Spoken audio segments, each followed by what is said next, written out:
যুক্তরাষ্ট্রের রাজনীতিতে নতুন হাওয়া লাগতে চলেছে। তরুণরা রাজনীতির নাওয়ে বৈঠা হাতে নেওয়ার প্রস্তুতি নিচ্ছে, যেন ভবিষ্যতের যুক্তরাষ্ট্রে সমমনা রাজনীতির প্রচলন ঘটে। এরই ধারাবাহিকতায় সাম্প্রতিক সময়ে এক তরুণ প্রগতিশীল মুসলিম রাজনীতিকের নাম আলোচনার কেন্দ্রে নক্ষত্রের মতো জ্বলজ্বল করছে। নাম তার জাহরান মামদানি। উগান্ডা থেকে আগত ভারতীয় বংশোদ্ভূত এই মুসলিম আমেরিকান বর্তমানে নিউ ইয়র্ক স্টেট অ্যাসেম্বলির সদস্য হলেও এখন তিনি নিউ ইয়র্ক সিটির মেয়র পদে প্রার্থী হওয়ার দৌড়ে সবচেয়ে এগিয়ে। এবং এই নিয়ে জোর আলোচনা শুরু হয়েছে গণমাধ্যম, বিশ্লেষক ও রাজনৈতিক মহলে। প্রশ্ন আসে, কে এই জাহরান মামদানি? জাহরান মামদানির জন্ম ১৯৯১ সালে উগান্ডায়।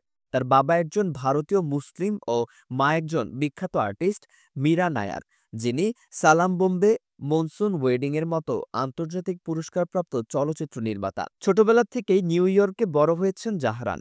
যুক্তরাষ্ট্রের কলম্বিয়া ইউনিভার্সিটি থেকে পড়াশোনা শেষ করে কমিউনিটি অর্গানাইজার হিসেবে রাজনৈতিক জীবনের শুরু।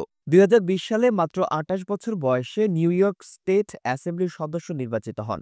মামদানি একজন খোলামেলা ফিলিস্তিনপন্থী।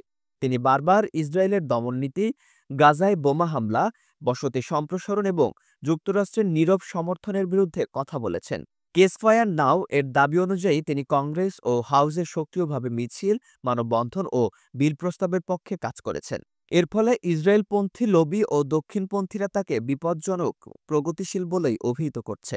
ভারতের মোদী ঘনিষ্ঠ রাজনৈতিক ও ধর্মীয় গোষ্ঠীগুলো মামদানিকে বরাবরই সন্দেহের চোখে দেখে, কারণ তিনি প্রকাশ্যে ভারতের কাশ্মীর নীতি, সিএএ, এনআরসি এবং মুসলিম নিপীড়ন নিয়ে সমালোচনা করেছেন। এমনকি নিউ ইয়র্কে বসবাসরত হিন্দুত্ববাদী গ্রুপগুলো তার বিরুদ্ধে একাধিকবার প্রচারণা চালিয়েছে এবং ২০২২ সালে তার একটি কমিউনিটি সভায় সরাসরি হামলার চেষ্টা হয়েছিল, যা আন্তর্জাতিক মিডিয়ায়ও রিপোর্ট হয়। মামদানি সবসময়ই ট্রাম্পের কপালে ভাঁজ তৈরি করে গেছেন।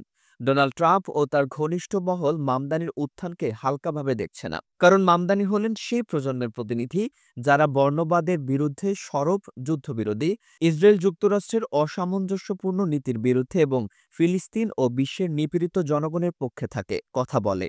তাছাড়া মামদানির প্রভাব নিউ ইয়র্কের মতো এক গুরুত্বপূর্ণ শহরে বাড়লে ২০২৮ সালের প্রেসিডেন্ট নির্বাচনে ডেমোক্রেটদের আরও প্রোগ্রেসিভ ধারা গতি পাবে, যা ট্রাম্পের জন্য হুমকির ইঙ্গিত। অন্যদিকে ইসরায়েলি গণমাধ্যম ও কূটনৈতিক মহলে মামদানির নাম নতুন নয়।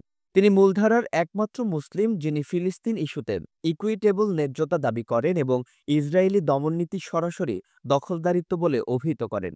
এ কারণে এআইপিএসি এবং প্রো ইসরায়েল পিএসিগুলো ইতিমধ্যে তার বিরুদ্ধে প্রচারণা ও লবিং শুরু করেছে। কোনোমতে যদি মামদানি মেয়র বনে যান, তাহলে নিউ ইয়র্কের চেহারাই বদলে যেতে পারে বলে বিশ্লেষকরা মনে করছেন। মামদানি জয় পেলে নিউ ইয়র্কে মুসলিম, কৃষ্ণাঙ্গ, ইমিগ্রান্ট কমিউনিটির অধিকতর অংশগ্রহণ নিশ্চিত হবে। পুলিশ সংস্কার, শিক্ষা ও হাউজিং পলিসিতে প্রগতিশীল পরিবর্তন দেখা যাবে। ফিলিস্তিনপন্থী ও সাম্রাজ্যবাদ বিরোধী আন্দোলন নতুন গতি পাবে যুক্তরাষ্ট্রে। জাহরান মামদানির রাজনীতিতে উত্থান নিছক কোনো মধ্যপ্রাচ্য বিষয়ক বা ইমিগ্রান্ট রাজনীতি নয়। এটি এক নতুন প্রজন্মের রাজনৈতিক চেতনার প্রতিফলন, যারা বর্ণবাদ, দখলদারিত্ব, সাম্রাজ্যবাদ এবং অর্থনৈতিক বৈষম্যের বিরুদ্ধে লড়তে প্রস্তুত। তার জয় শুধু নিউ ইয়র্ক নয়, গোটা মার্কিন রাজনীতিতে একটি ট্যাকটনিক শিফট তৈরি করতে পারে, যে পরিবর্তন ট্রাম্প এবং তার ঘনিষ্ঠ মহলের রাতের ঘুম কেড়ে নিচ্ছে।